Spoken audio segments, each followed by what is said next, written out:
Hoje eu vou contar para você o conceito de isolamento térmico na arquitetura e como você pode fazer para calcular o nível de isolamento térmico das suas paredes e coberturas. E a gente começa agora.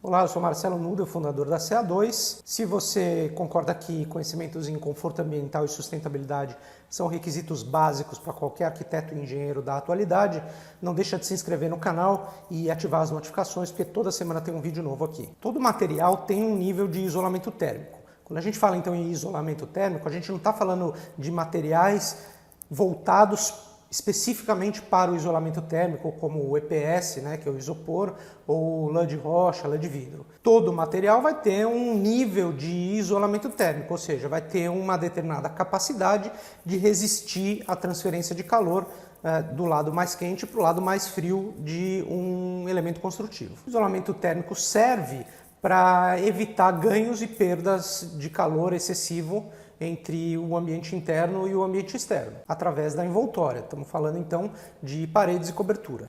A troca de calor entre um ambiente externo e um ambiente interno vai depender também, ou principalmente, da diferença de temperatura que existe entre uma face de um elemento construtivo e a outra face. Quanto maior for essa diferença de temperatura entre faces, maior vai ser a transferência de calor. Isso porque o calor tende a migrar do meio mais quente para o meio mais frio. Aí a gente está falando de superfícies, de parede, por exemplo, uma superfície externa que esteja recebendo muita radiação vai estar com uma temperatura elevada. Uma temperatura interna que esteja ou com ar-condicionado ligado, ou mesmo sem ar-condicionado, com uma temperatura mais baixa, a superfície interna desta parede vai se encontrar numa temperatura mais baixa. Então, o processo de passagem de calor do meio mais quente, no caso, na maior parte do território brasileiro, que é o externo, para o meio mais frio, que é o interno, ocorre até que se encontre um equilíbrio térmico. Enquanto uma das faces for mais fria do que a outra, essa passagem de calor vai continuar acontecendo. Essa passagem de calor do meio mais quente, ou da superfície mais quente, para a superfície mais fria, ocorre por um fenômeno chamado condução térmica. Agora, como é que a gente consegue medir o quão bom é um material construtivo, seja ele de parede ou cobertura, quanto a sua capacidade de resistir a essa transferência de calor por condução? O índice que a gente tem que olhar é o valor de condutância térmica. Ele é representado por um símbolo que é o símbolo U, ou em inglês a gente chama de U-value. A condutância térmica, ou valor U, então ela mede o quanto de calor vai passar da face mais quente para a face mais fria, quando houver essa diferença de temperatura. A unidade de condutância térmica é watts por metro quadrado vezes Kelvin. O que significa isso?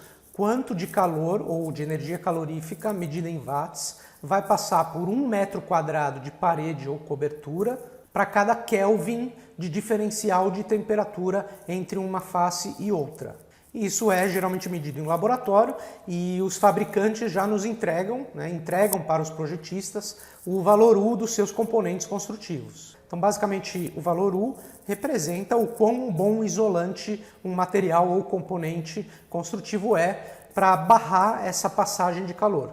Se o valor U, ou a condutância térmica, é baixa, significa que o material ou componente construtivo conduz pouco calor. Então, quando você tiver valor U baixo, significa que o material é um bom isolante. O contrário também é verdadeiro. Se você tem um valor U alto, significa que a sua condutância térmica é alta, portanto ele conduz muito calor e, portanto, ele não é um bom isolante.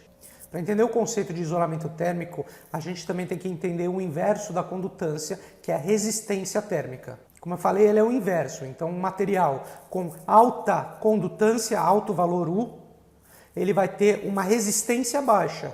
Ou seja, se ele conduz muito calor, ele resiste pouco a essa transferência de calor. Se o valor U é baixo, significa que ele conduz pouco, portanto ele resiste muito a essa transferência de calor. Então a gente sempre vai ter o valor U é igual a 1 dividido pela resistência, então eles são inversamente proporcionais. Então agora que você entendeu o conceito de resistência térmica, que é a capacidade de um material ou componente construtivo de resistir à passagem de calor por condução, você precisa entender quais são os componentes que formam essa resistência térmica. Daqui a pouco a gente vai chegar já no isolamento térmico de fato, ou no cálculo do isolamento térmico de fato. Mas para você fazer esse cálculo, você precisa calcular primeiro as resistências térmicas de cada uma das camadas do seu material construtivo. Porque você não pode somar condutâncias, valores U não se somam, o que você soma é a resistência térmica de cada componente de fachada e depois transforma isso em condutância. Então a resistência térmica é dada pela equação espessura do material em metros dividido por um outro índice chamado condutividade térmica. A condutividade térmica é uma propriedade específica do material e ela depende muito da densidade desse material. Então, olhando para a equação, quando a gente tem condutividades altas, isso significa o teu denominador da equação é um número alto, o seu valor de resistência térmica fica mais baixo, porque a condutividade, ou seja, a propriedade que um determinado material tem em conduzir calor, é muito alta. Isso significa que a resistência desse componente construtivo ou desse material vai ser baixa. Então, pela equação, você consegue ver também que quando você tem uma espessura de material fixa, e você quer aumentar a resistência térmica desse material, ou seja, aumentar o nível de isolamento térmico desse material, você tem que procurar materiais com condutividades mais baixas. Agora, se você tem um determinado material, ou seja, se você vai usar um determinado material com uma determinada condutividade térmica e você precisa de uma resistência mais alta, você pode mexer na espessura. Então, se você aumenta a espessura para um mesmo material, você vai aumentar a resistência térmica. Aí, ao obter a resistência térmica de um componente construtivo, você inverte e você obtém a condutância ou o valor U.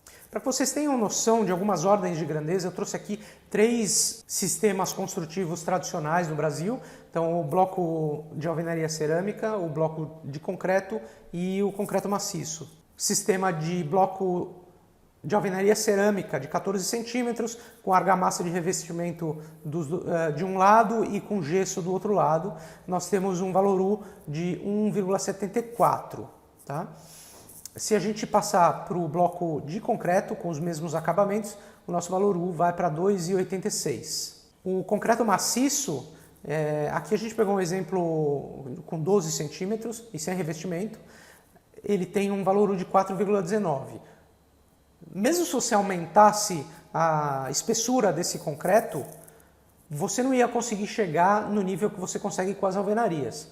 Isso é porque o concreto tem uma condutividade, ou seja, o denominador ali da equação de cálculo da resistência térmica. O concreto tem uma condutividade muito alta.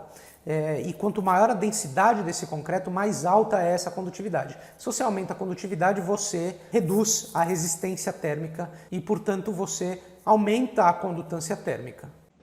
Aqui na descrição do vídeo eu coloquei um link para um vídeo que eu fiz só comparando esses 3 tipos de parede e analisando os níveis de isolamento térmico de cada um deles em mais profundidade. Dá uma olhada. Agora, chegou a hora da gente calcular o nível de resistência térmica para depois calcular o nível de condutância térmica de um componente construtivo. Para que você calcule o nível de resistência térmica, o que você faz é muito simples, é só calcular o nível de resistência térmica de cada camada de material que compõe o seu sistema de fachada ou cobertura e somar essas resistências. Então, a partir de agora, eu quero propor um exercício para vocês. Vamos calcular o nível de resistência térmica e posteriormente de condutância térmica de uma parede de concreto com um revestimento externo de argamassa e com um revestimento interno de gesso. Vamos ver o que acontece. Aqui a gente tem então um diagrama que mostra as diversas camadas. Então a gente tem externamente que calcular a resistência da argamassa, né? Depois a resistência do concreto, depois a resistência do gesso. Agora reparem que existem 2 outros índices aqui, que eu chamei de RSE e RSI. O RSE é a resistência superficial externa e o RSI é a resistência superficial interna. O que é resistência superficial? Toda superfície tem um nível de resistência interna e externa. É como se fosse um filme de ar que está atrelado a essa superfície e ele vai oferecer, esse ar vai oferecer uma certa resistência à passagem de calor. A resistência superficial externa tende a ser mais baixa do que a resistência superficial interna, justamente porque externamente você tem a ação de ventos que vai mover esse filme de ar que fica na superfície e vai reduzir, portanto, a resistência da passagem de calor. Internamente você não tem vento, geralmente, né? Então a tua resistência de superfície interna é mais alta. Vou só relembrar então, para calcular a condutância térmica, ou seja, determinar o nível de isolamento térmico da sua composição, você precisa primeiro calcular a resistência térmica. Para calcular a resistência térmica, você precisa da espessura do material e do nível de condutividade térmica desse material. A condutividade você pode obter em uma série de fontes. Existem normas internacionais que você pode pesquisar, mas existem normas nacionais também. Uma delas é a NBR 15220. Na 15220 você pode encontrar informações sobre a condutividade térmica de materiais independentes ou então da composição completa. Você pode ter a resistência térmica ou a condutância térmica de composições típicas, de alvenaria, com argamassa, com gesso, uma série de outros componentes. Nós queremos buscar aqui na 15220 justamente a condutividade dos materiais que a gente vai usar para fazer o cálculo. Então a gente pode começar com concreto, vamos pegar esse concreto chamado aqui de concreto normal, a nossa condutividade é de 1,75.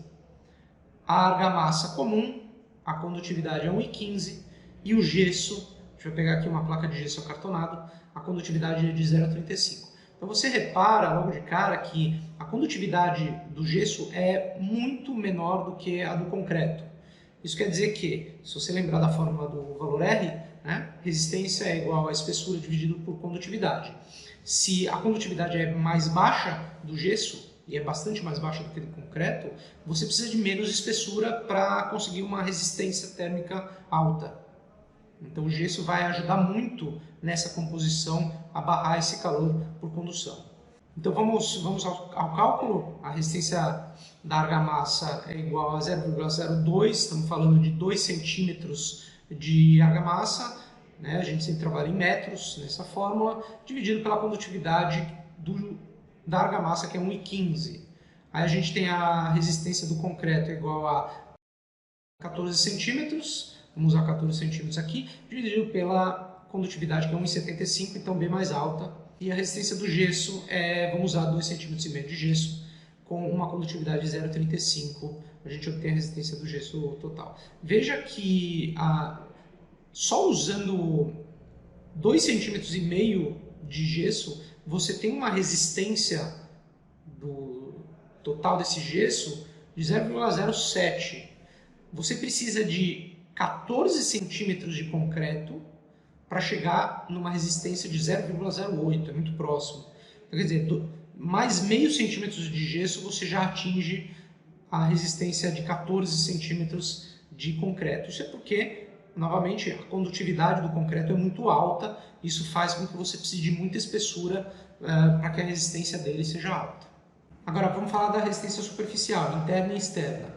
A resistência superficial ela pode ser encontrada também na NBR 15220 e ela depende da direção do fluxo de calor, mas também depende se ela, como eu falei, se ela é interna ou externa.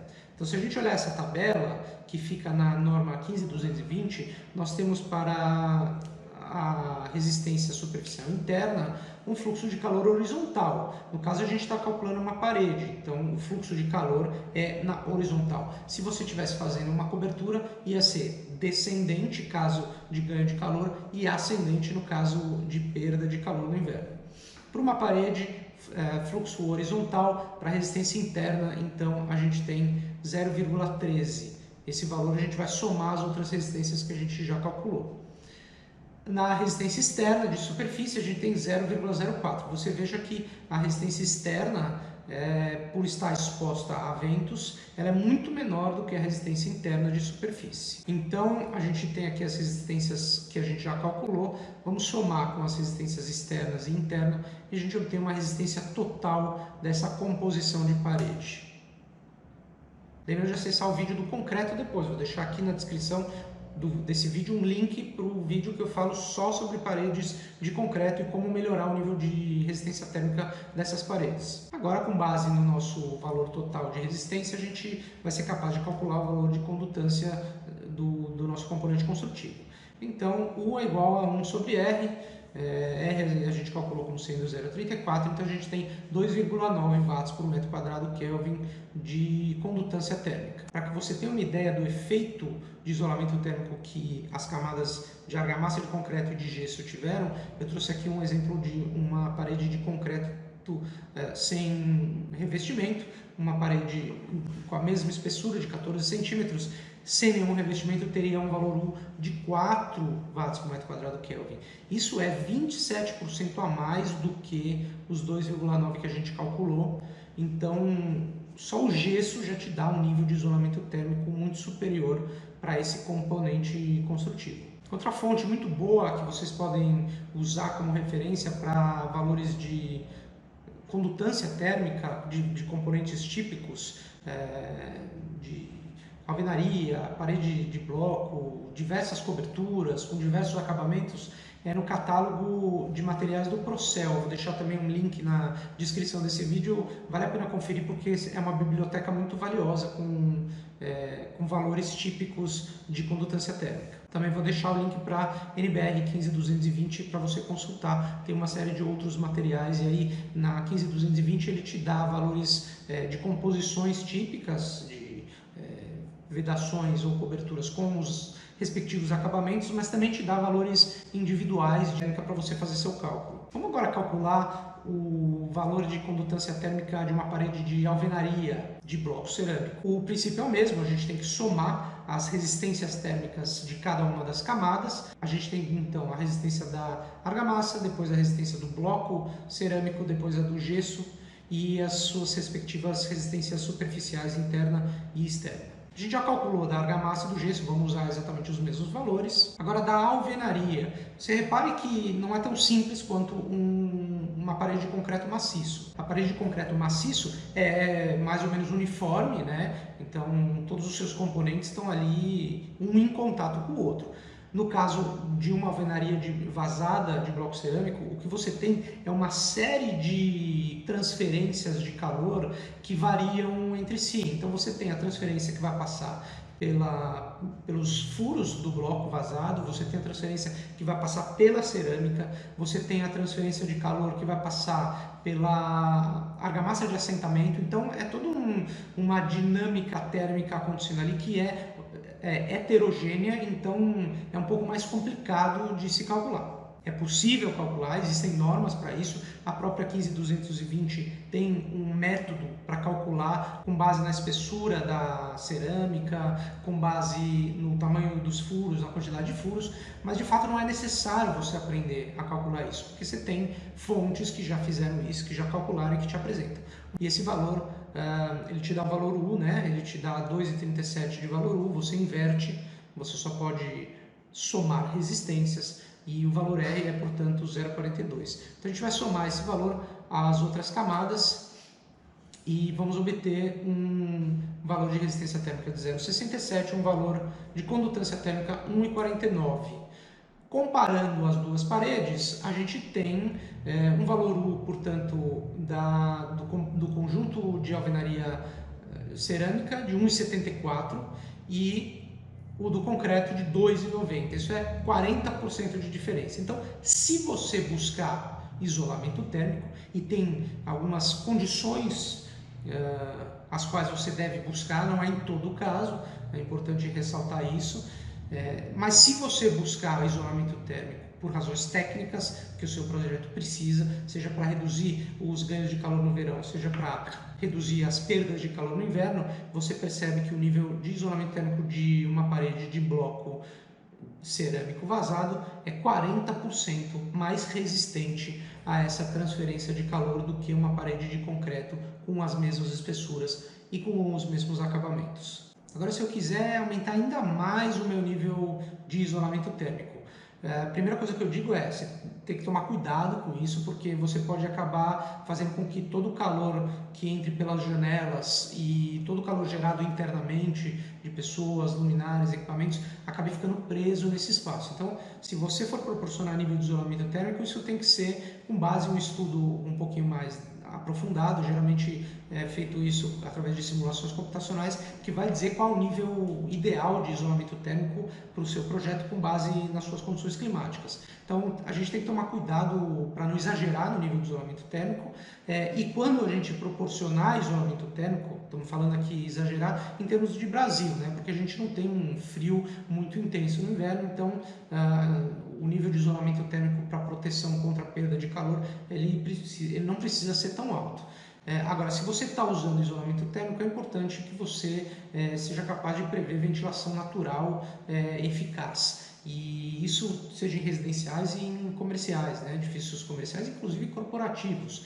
É muito importante que todo esse calor armazenado dentro do ambiente durante o dia, no momento em que você desligou o ar-condicionado, saiu e vai deixar o prédio fechado, é importante que você abra essas janelas para que esse calor saia e se misture com esse ar mais frio que vai aparecer à noite, porque senão você chega no edifício no dia seguinte e todo esse calor que foi coletado no dia anterior, ele não conseguiu sair justamente porque a tua resistência térmica era muito alta, ele encontrou uma envoltória que resistia muito à perda de calor. Lembrando que geralmente à noite a superfície externa está mais fria, a interna está mais quente, esse calor vai tender a sair. E em momentos quentes você quer que ele saia, então você tem que proporcionar para o seu edifício certa ventilação natural. Mas isso é papo para um outro vídeo. Então, se você quer proporcionar um nível ainda mais elevado de isolamento térmico, você pode usar outros tipos de material que justamente são capazes de proporcionar maior nível de resistência térmica com menor espessura. E esses materiais são justamente aqueles cuja condutividade térmica é baixa. Lembra? Resistência é igual a espessura dividido por condutividade. Se você encontra um material com alta condutividade, a espessura dele pode ser pequena e você ainda assim obtém uma resistência térmica alta. Esses materiais geralmente são lãs minerais, então lã de vidro, lã de rocha, e o EPS, que é o isopor. São os mais convencionais da construção civil. Eles podem ser colocados em cavidades de paredes ou em coberturas também debaixo dos telhados. No caso das lãs de vidro e lã de rocha, eles não são preparados para ambientes externos. Então você coloca dentro do teu forro ou dentro da cavidade das suas paredes. Só para vocês terem uma ideia do poder isolante que esses materiais têm, eu fiz um outro exercício aqui e eu estou mostrando para vocês a diferença entre uma parede de drywall com e sem o isolamento térmico, ou a lã de rocha. Uma parede de drywall com uma cavidade de 9 centímetros de ar, e o ar, quando está encapsulado entre dois materiais sólidos, é um bom isolante térmico. Esse drywall sem a lã de rocha vai ter um valor U de 2,66, ou seja, condutância térmica de 2,66. Quando você preenche essa cavidade com lã de rocha, você reduz essa condutância térmica para 0,45. Então, 9 centímetros de lã de rocha foram capazes de reduzir drasticamente a condutância térmica do seu componente construtivo e, portanto, proporcionar maior nível de isolamento térmico. Vamos olhar para a cobertura agora. Se a gente pegar uma laje maciça de concreto de 10 centímetros, a condutância térmica desse elemento vai variar entre 3,7 e 4,2. Concretos mais densos, eles têm a condutância térmica mais alta. No caso de 3,7 seria um concreto de menor densidade. Se a gente sobre essa laje colocar uma camada de EPS, que é o isopor, vamos ver o que acontece. Se a gente propõe aqui o mesmo concreto de 10 centímetros, um EPS de 5 centímetros, a gente vai ter um valor U de 0,5. Veja como caiu esse valor U, veja como o nível de condutância térmica foi reduzido. Isso indica que os 5 centímetros de EPS nessa cobertura é capaz de reduzir drasticamente a transferência de calor por essa laje.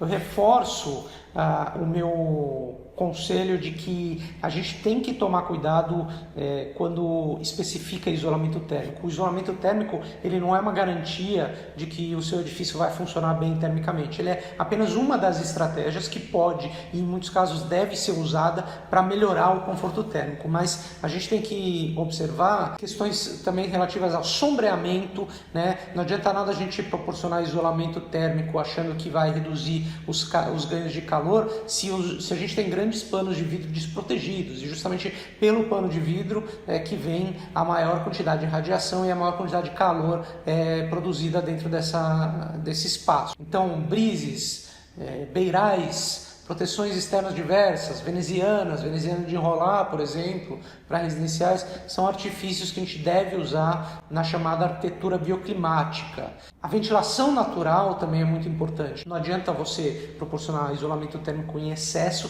porque esse calor não vai ter por onde escapar. Então, proporcionar boas aberturas para a ventilação natural, bem posicionadas em direção a ventos predominantes, com dimensionamento adequado, é fundamental para o seu projeto bioclimático. Talvez você queira conhecer um pouco mais sobre o assunto arquitetura bioclimática, então confere esse vídeo aqui que eu estou deixando na tela agora. É um vídeo que explica de forma muito simples o que é arquitetura bioclimática, e se você quiser saber um pouquinho mais sobre os conceitos de isolamento térmico em diversos tipos de parede, confere esse vídeo aqui. Obrigado por ter assistido e até a próxima.